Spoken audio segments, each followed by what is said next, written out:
In this video, I'm going to show you some of the ways you can monetize and make some money while streaming online. Hey guys, JP here, welcome to the channel, and if you've never been here before and you want to learn all about music tech and looping, start now by clicking the subscribe button, hit that bell, and you won't miss anything.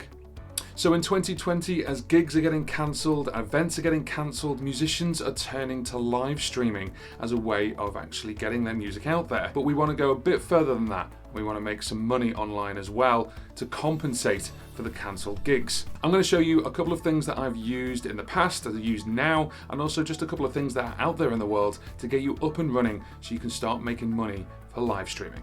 So the fastest thing to get up and running is a virtual tip jar. Now this is as if you're busking and people are throwing money in. It's a link that people can click and they can donate money to you. The simplest way to do this is through PayPal.me. PayPal.me is a link which was originally set up so friends could pay each other. Say you went out for a meal and you actually split the bill, someone could pay through PayPal.me and you could just send that money to your friend. It's actually been taken over by performers and musicians and all kind of people who want to set up a virtual tip jar. All you need to do is go to paypal.me and then you can sign in with your existing PayPal account and then set up your paypal.me link. For example, mine is paypal.me/JohnPaulMusic. Once you've got that up and running, you could leave that as a link on any live stream, or you could just announce it and just say it's there, and obviously people can then choose what they want to donate.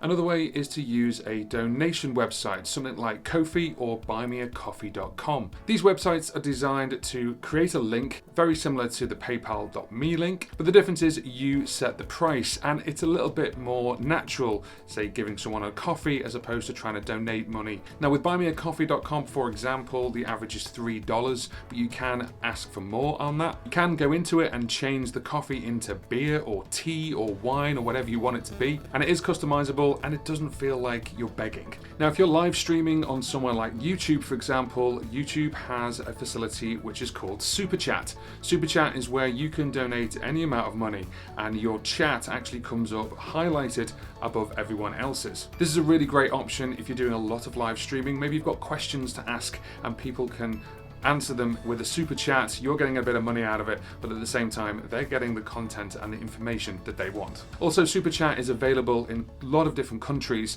So it's available here in the UK, in the US, of course, and also in Europe. The next one is Patreon. Patreon's been around for quite some time and was originally set up as a way of monetizing for artists and musicians. So the great thing about Patreon is that they have tiers. So you can actually pay a certain amount per month as a viewer and you're going to get something more depending on how much more you pay. That could be, for example, exclusive content, maybe a shout out in a YouTube video, or you could even get sent merchandise. A lot of musicians and artists have made quite a lot of money out of Patreon, and it is a monthly subscription, which means that it's a staggered amount every single month. But the downside with Patreon is if you just want to send someone a little bit of money once, you can't do that. Now the other thing you can do as well is sell your own stuff. If you've got things like CDs or you've got baseball caps, let people know. Have a site, have your own website, mention your own website, or if you've got something like bandcamp.com, have a look and send people to there. So this is what we call a call to action.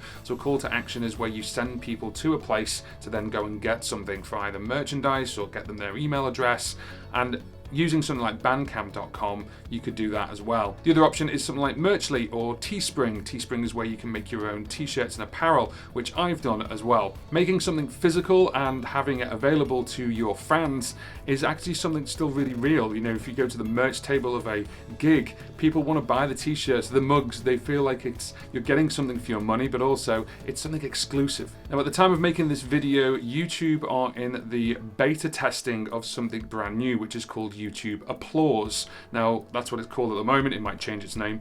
And it was a test that was done where between the thumbs up and the thumbs down, there was a little clap. And if you click the clap, it would give that content provider $2. For YouTube, this is a game changer because imagine you've created content 4 years ago and someone applauds it. You can get $2 from 4 years ago, which is amazing. And that content can just grow and grow and grow. At the current time, we don't know if YouTube YouTube Applause is going to come out to the masses and when it's due to come out. But it is in beta test at the moment. So my number one tip for things like a tip jar or using Buy Me a Coffee is let your audience know it's there in the live stream. Either you could put up a banner at the bottom of your screen or just tell them about it and tell them why you want to use it.